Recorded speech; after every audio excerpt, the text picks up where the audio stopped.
This is Democracy Now!, democracynow.org, The War and Peace Report. I'm Amy Goodman with Juan Gonzalez.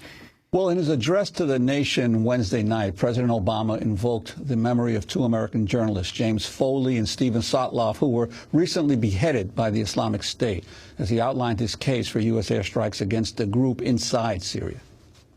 In a region that has known so much bloodshed, these terrorists are unique in their brutality. They execute captured prisoners. They kill children. They enslave, rape, and force women into marriage. They threatened a religious minority with genocide. And in acts of barbarism, they took the lives of two American journalists, Jim Foley and Steven Sotloff. So ISIL poses a threat to the people of Iraq and Syria and the broader Middle East, including American citizens, personnel, and facilities. If left unchecked, these terrorists could pose a growing threat beyond that region, including to the United States. President Obama's reference to James Foley and his bid for U.S.-led military aggression offended a filmmaker who worked with Foley during anti-NATO protests in 2012, shortly before he returned to Syria. Both Foley and the legendary cinematographer and director Haskell Wexler were in Chicago when veterans of the Iraq and Afghanistan wars led protests against the NATO summit there and hurled their war medals toward its gates. Haskell Wexler has won 2 Academy Awards for cinematography, Who's Afraid of Virginia Woolf and Bound for Glory. Over his 6 decades of filmmaking, he's also received 5 Oscar nominations and an Emmy. He's perhaps best known for his 1969 film Medium Cool, which includes scenes of the '68 protests in Chicago during the Democratic National Convention. He returned to Chicago to make 4 Days in Chicago about the NATO protests and interviewed James Foley, who was also there to report. After they talked, Foley offered to use his own camera to shoot footage for Haskell Wexler's new film. Well, shortly before Obama spoke Wednesday, Wexler wrote in Facebook post, quote, "For the president to use Jim's name and other journalists as reason to pursue the stated military policy to degrade and destroy the Islamic State so that it's no longer a threat is an insult to the memory of James Foley and to the intelligence of the American people." Wexler will join us in a moment, but first, this is a clip Wexler shared with Democracy Now! From his 2012 interview with James Foley. What countries recently have you been filming? Libya, Syria. I was in Afghanistan with U.S. troops in 2010. And I'm really interested in the young guys, the ones that are just coming back from Iraq and Afghanistan. Those guys' perspectives, you know, because that has a huge impact. You know, if they're giving their medals back, that harkens back right to the winter soldiers, right? Essentially in Vietnam and carrying what those guys did, right? So I'm really interested in that young mentality. I've seen young vets that are in Occupy in D.C. and New York, kind of gravitated towards them a little bit. So I think, I mean, they have the most authentic voice to criticize, you know, NATO right now. They're inside the beast, so. Yeah. Of course, I was too, but I was just a journalist. You know, I was a journalist. So to a certain extent, you have to be embedded, I mean, in order to get your credentials. I mean, when you travel, passports, over. Yeah, you're totally, when you're embedded in this era, you're totally dependent on the U.S. military for logistics, food, security, of course, everything. And you know, you develop a certain bond with these guys that you have to wake up and remind yourself every day, I'm a journalist. Yeah. I'm not one of the soldiers. You know, yeah. Just to maintain your sense of objectivity, I would say. Yeah. And it becomes very difficult because you're out there in the sticks or whatever, the mountains with them. And, you know, some of those guys would, you know, they would sacrifice for you, and your question is, what do you owe them? But ultimately, you owe them the truth, which you see. So it's tough. It's tough, yeah. But it's a good opportunity to be away from the embed too, because you're only seeing, like the Afghans, for example, through that lens. You really can't get any real knowledge of what the Afghan people really think when you're walking around with 15 guys and getting out of an armored vehicle and using an army interpreter. You know, you're not really getting an idea of what's going to happen in the future of Afghanistan, you know, when we leave. The one thing that you mentioned, the feeling of brotherhood and come to the alley and so forth, is so bad, because that particular feeling we all have and could be used for good things. Right. You know, we should look out for one another and feel for one another, and that's and the Army needs that, but so do human beings. It is sad because it's some of the strongest bonds amongst young men, giving your life for your brother. Yeah. But to what end are we? Yeah. You know, to what end is the greater purpose? And I guess that's the root question of NATO, right? Yeah. To what end are we fighting these wars? Yeah. That's journalist James Foley, who was beheaded last month by the Islamic State, speaking in 2012 with the legendary cinematographer, journalist, filmmaker Haskell Wexler in Chicago at the anti-NATO protests. For more, we go directly to Haskell Wexler, who's in Los Angeles right now. Haskell, thanks so much for sharing this incredible interview with us. We're going to play more of James Foley. Talk about why you are bringing this out now. Amy, I'm pissed off. I am angry. I see how the American public is being confused, lied to, and given theater to make us buy that war is the way to have peace, and to use a journalist like Jim Foley, who was truly a journalist, wants to search for the truth, actually was out amongst them, and volunteered to work with my film group in Chicago, which were there documenting an anti-NATO demonstration. In fact, he himself took a camera, and I have 30 minutes of film of him talking to people in Chicago, so that he was not a person, a detached, objective journalist. He realized that our foreign policy is destructive when you had a humanitarian crisis that hurt him deeply, that he saw in Syria. And the funny thing is, the government knew what his position is. With all the surveillance was on just students in Chicago who were opposing NATO and the war, the taking of their computers, certainly the look into journalists and their points of view.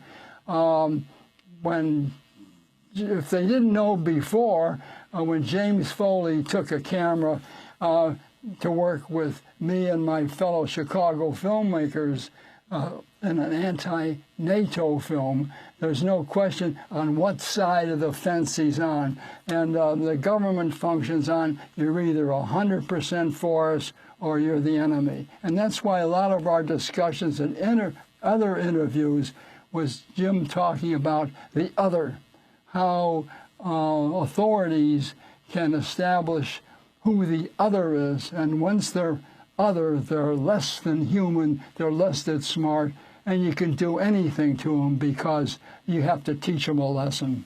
So for them to use him as a poster boy for more violence is obscene, and I think that the country has to know it's obscene. Well, Haskell Wexler, let's go to footage that you shared with us of Foley speaking with you in 2012 at the anti-NATO protests in Chicago. Here's another clip. The other, that's us. We're the ones that make him insecure.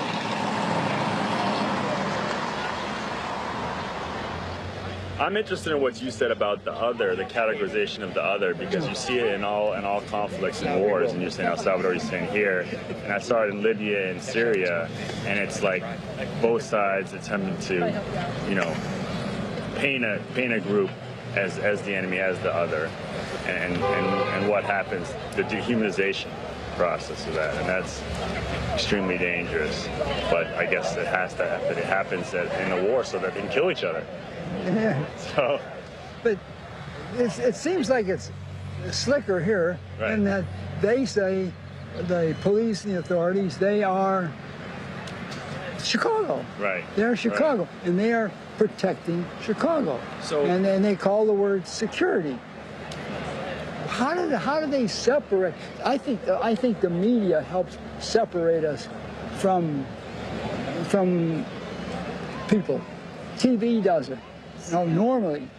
right, because what is this coverage? You know, what is this coverage going to focus on? You know, we'll see some shots of police, you know, and we'll see some cutaways to protesters. Hopefully, they'll get some kind of action in there, Yeah. and then that's essentially the story. It doesn't go much No. deeper than that on broadcasting, certainly. So. Well, Haskell Wexler, you were in Chicago at the NATO summit, making a film, 4 days in Chicago. How did you? And that's how you came across Foley. How did you end up deciding to make that film? I didn't hear that question. I said the film that you were making in Chicago, 4 days in Chicago at the NATO summit when you met Jim Foley. How did you decide to make that film? I decided to make that film because Chicago is my hometown, and in 1968, when another anti-war demonstration was there, the power of the police and the state went in there and suppressed them brutally, and later it was called the police riot. And then when the Occupy was announced to be in Chicago, the Chicago Tribune had an article that the mayor quoted the mayor saying that this is not going to be like '68, and actually he mentioned my film Medium Cool, and he said they're going to deal with these people in a new way. And so I decided I better go back to my hometown and find out what's there, and I went there with two West Coast filmmakers who were ex-Chicago people, Andy Davis and Mike Gray. And with the help of a lot of young people in Chicago, we made a film called 4 Days in Chicago. Haskell Wexler, I wanted to get your reaction to Diane Foley, James Foley's mother, who did an interview last night with CNN's Anderson Cooper. She said officials told her she could face prosecution if she tried to raise a ransom to free her son. She said the U.S. had also refused to exchange prisoners or carry out a military rescue effort early on. I think our efforts to get Jim freed were an annoyance, you know. And an annoyance to the government. Yes. And they, yeah. And it didn't seem to be in our strategic interest, if you will. I was appalled as an American. Jim would have been saddened. Jim believed till the end that his country would come to their aid. We're dealing with very difficult people when we talk about ISIS. Their hate for us is great. And yet, some of our response to them has only increased the hate. You know? So I feel there's a need for debate, discussion. I pray that our government would be willing to learn from the mistakes that were made and to acknowledge that there are better ways for American citizens to be treated. So that was the exclusive interview that Anderson Cooper of CNN did with Diane Foley, James Foley's mother. They have a full-page ad in the New York Times today on their new foundation. Haskell Wexler, your response, as Diane Foley says, the U.S. government treated these parents before James Foley was beheaded as an annoyance. I'm trying to get over my anger that I expressed early about the theatrical utilization of the opposite of what James Foley, and try to concentrate on what lessons we have from this situation. And I thought, I saw James Foley's mother, and I thought, here's a brave, good woman, sort of representing everything that America is all about. And she's saying that our government is not telling the truth, and our media, in the main, maybe a few breakthroughs now, certainly with you, but otherwise, seeing that what they call America being war weary.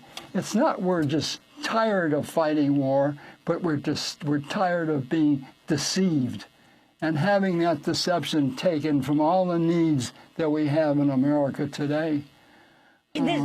This is interesting also because a spokesperson for the family of the other beheaded journalist, Steven Sotloff, spoke to CNN on Wednesday, Brock Barfi, and said Sotloff was sold to ISIL by other so-called moderate Syrian rebels.